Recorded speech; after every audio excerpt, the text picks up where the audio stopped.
ഇന്നത്തെ ലഞ്ചിന് സ്പെഷ്യൽ മീൻകറിയാണ് കേട്ടോ. ഇവിടെ അടുത്തുള്ള ഇന്ത്യൻ ഷോപ്പിൽ നിന്ന് ഫ്രോസൺ ചാള വാങ്ങിക്കാനായിട്ട് കിട്ടും. അത് നല്ല ക്ലീൻ ചെയ്തിട്ട് പാക്ക് ചെയ്തിട്ടാണ് കേട്ടോ പറയണത്. അപ്പോൾ പിന്നെ മീൻ നന്നാക്കേണ്ട പണിയില്ല. നമ്മൾ നോർമലി മീൻ മുളകിട്ടുണ്ടാക്കില്ലേ, ആ രീതിയിലാണ് കേട്ടോ ഞാൻ കറി വെച്ചത്.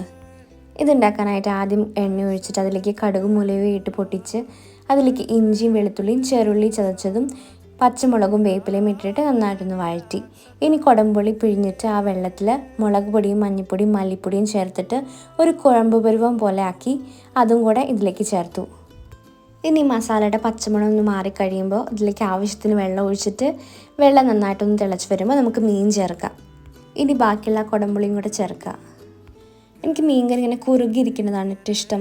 അപ്പോൾ പിന്നെ ഞാൻ നന്നായിട്ട് വെള്ളം വറ്റിച്ചെടുക്കാറുണ്ട്. അപ്പോൾ അങ്ങനെ നമ്മുടെ മീൻകറി റെഡിയായി. ഇത് തീ ഓഫ് ചെയ്ത് കുറച്ച് നേരം കഴിഞ്ഞപ്പോഴത്തേന് നന്നായിട്ട് കുറുകി വന്നു കേട്ടോ.